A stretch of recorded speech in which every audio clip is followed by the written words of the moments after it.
Hi everybody, welcome back to my channel. It has been several weeks since I published a YouTube video because life got chaotic. Not bad, not great, just chaotic. And so I wasn't painting for about 3 weeks.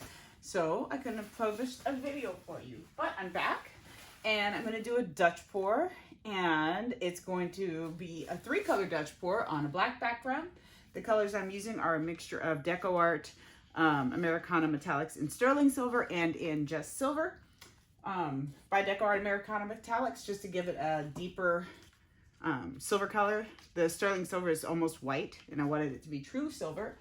This is a Quinacridone Magenta by Liquitext Basics, and this color is a mix of 3 colors. It is the DecoArt Americana metallics in Turquoise and deep Sapphire, and then mixed with the Artist Loft Cobalt blue.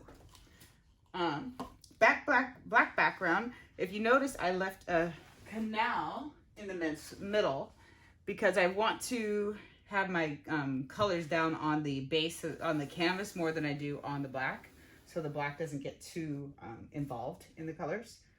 So I just take my little paintbrush here and I create a channel because that's where I will lay my colors down. I am going to do it a little bit differently than I would typically, and I did just mix these paints, so I'm going to pop some more bubbles here. There are a lot of bubbles in here. Hopefully it won't be too bad. Rather than just layering them one on top of the other, I'm going to layer them a bit differently. Just going to keep on doing this because the paint wants to pull to the middle. Because I'm just going for a different look. So what I'm gonna do is layer this blue on the top of this canal here towards the middle, and on the bottom here, a little channel, I should say. And then for the pink, I'm gonna do it opposite and lay it here on the top. And it's a lot of paint, but it's on the canvas, so I'm putting more than I would typically put on the bottom here. And then on the silver, I'm gonna layer it actually on both sides because I really want that silver to border the colors, I guess I would say. I know I'm making a mess here, but it's okay because there's always a mess and I always have to clean it. So whatever, it works for me. Put just a little more silver there so I don't have too much black space in there. I want a little bit, but not a lot. All right, so I'm hoping this is going to be a short video because I'm hoping this is going to turn out perfectly the first time. I don't expect anything, but I'm hoping for a lot. So let me torch this really quickly and I'll blow this out.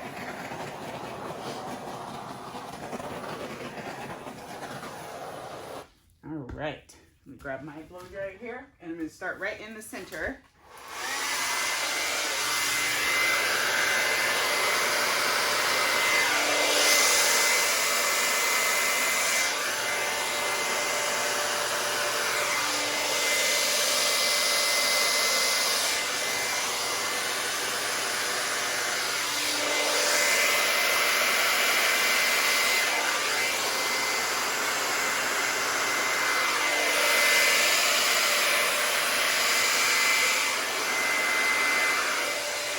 Right, so some cells will develop in there. As you can see, they're starting to develop here.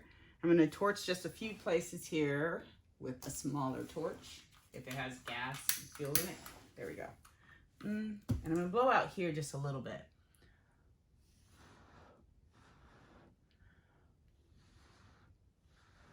There we go. And blow.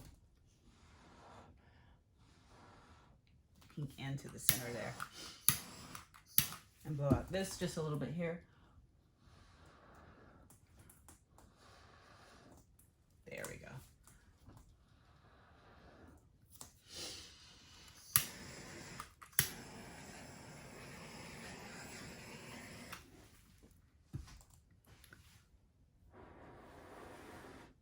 A little more color there, I think. So I'm just going to put a dollop of the pink and a little bit of the blue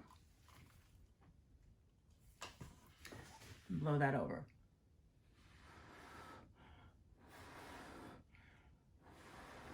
Perfect. There we go. Torch it just a little bit and blow it up a little bit more because it got a little jumbled there.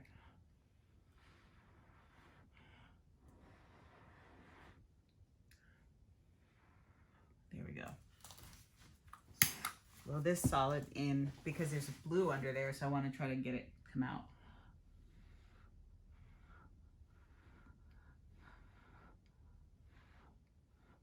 All right, so the black came out instead, which is just fine.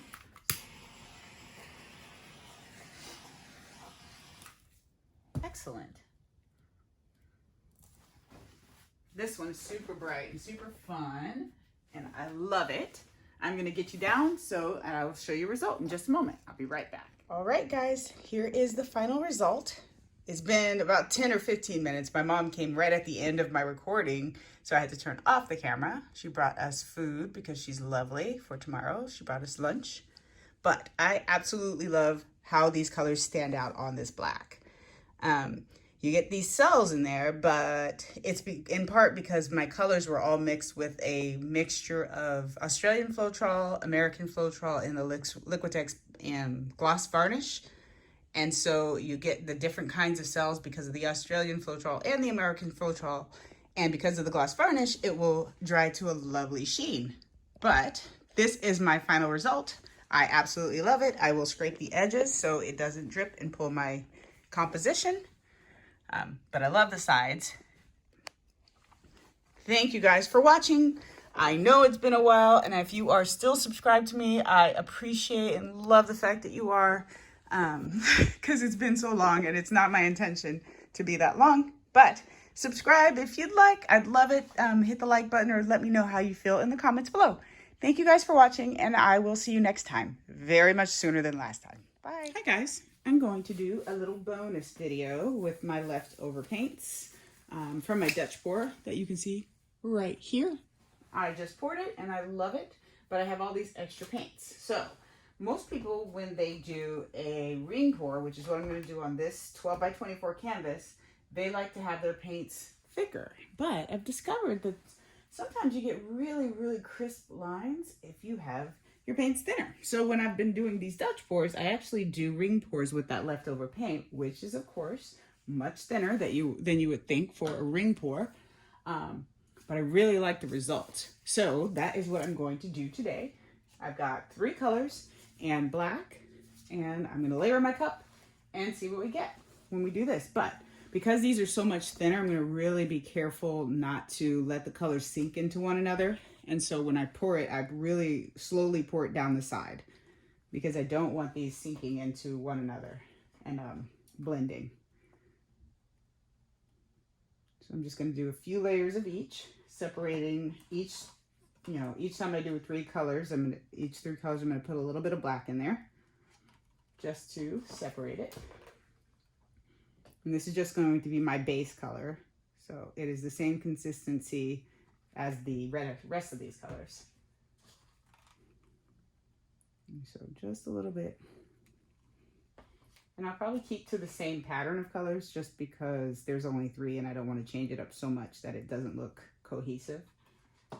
And I'm using only 1 coat and I want it to cover this whole canvas. So I'm going to fill it up pretty well. I may end up with some negative space on the corners. I do like negative space in Dutch pours, or I'm sorry, in ring pours. So we will see what I end up with.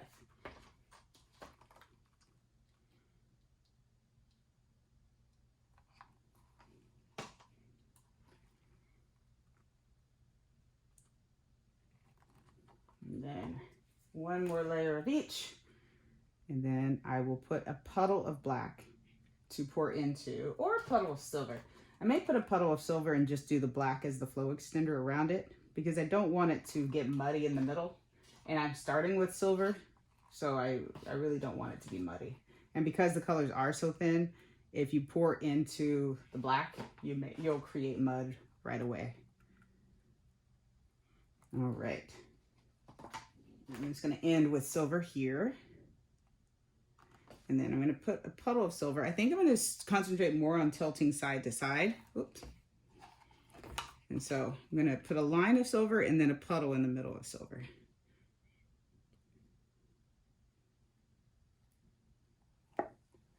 And I actually may ring it with a little bit of the blue too. Just because I don't like, if I only have a little bit of color left, I don't want to try to protect it overnight. So I'll just use it.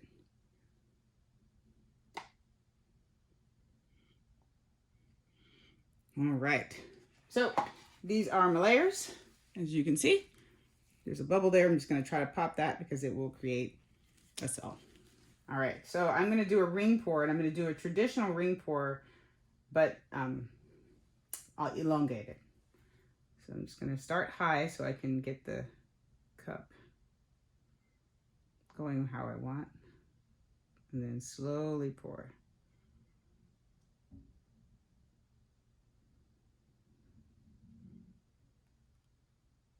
Really make sure the back of your cup doesn't touch your ring. I've done that before because I'm paying attention so much to what's going on up here. I'm not seeing that the back of the cup is touching the ring. All right, so I'm going to end as soon as I get that silver out. And then catch it. And then put a little black around the edges so I can start to move it. And you see it's moving really freely on its own because it is so thin, which is fine, but you just want to make sure you get a little bit of black on the ends here so your paints, your rings don't roll over themselves so much. Let me get a tool to spread this just a bit. This is just a little spatula that I got from the dollar store. It's a silicone spatula, so it works really well. You just want to make sure the canvas is nice and wet everywhere. So again, your rings don't roll over and you don't lose your composition. I'm trying to make sure I don't touch that painting over there. That would disappoint me quite a bit. Get rid of that before I knock it over. This is not usually where I pour, so everything's jumbled and in my way. All right. And I still have a lot of black left over to cover my sides if I need it. So I am going to start tilting. I don't want to create a lot of cells, so I am not going to torch right now. And I'm actually going to just go for it because I want it to really flow over the edges there and just kind of come to the corner. This is just going to be a fast ring pour just to see what we get. From corner to corner. Then come back to the middle, and I'll go slightly up and down the other way, more so to get rid of some of the black on those edges because there's so much, but I do want to leave some negative space. So back to the other corner.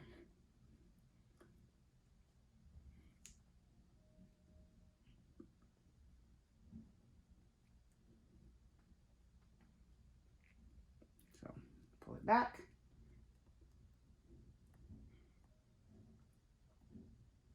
There we go. And center it up. And so I have some blank spots here. Sorry for my reach. So I'm going to use just my bottle here to fill in those areas where the paint didn't reach. And then I am done. And I'll get you down and show you what this produced. So there's a lot of paint right here. So I'm going to actually just blow this so I can move it without disrupting the composition.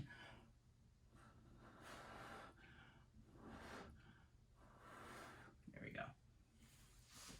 And then any edges that I missed, I will catch on the end. But I love how this turned out. I'm going to get the lights off because, as you know, I like to show you with my lights off, and I'll show you what I've got.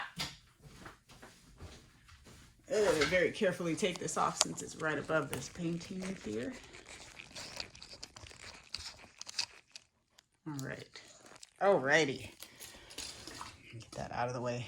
I always fear that my tripod, for some reason, even though it's stable, if I leave it over my paintings, it'll just fall in the night. I don't know. I always fear that. So I always make sure I move it. So See how you do get crisp rings. You can, and because I use that Australian flow straw, you actually get some cells in there too. But your lines don't have to disappear just because your mix is a little bit thinner. So I really, really love how these lines turned out here. It's a lot of interest, and I like that you'll produce these tiny, thin little lines in between. And I don't know if you can tell, there's like a little really thin blue line in the middle of this pink that looks really cool in person. But you do get crisp lines, even if your paint is a little bit thinner for a ring pour. It's just all the matter of how you layer it and how you pour it. Slower you pour, oh, I love how that glistens. The slower you pour, the crisper your lines are. All right, thanks for watching this little bonus video. Let me know what you guys think, and I will see you next time. Bye.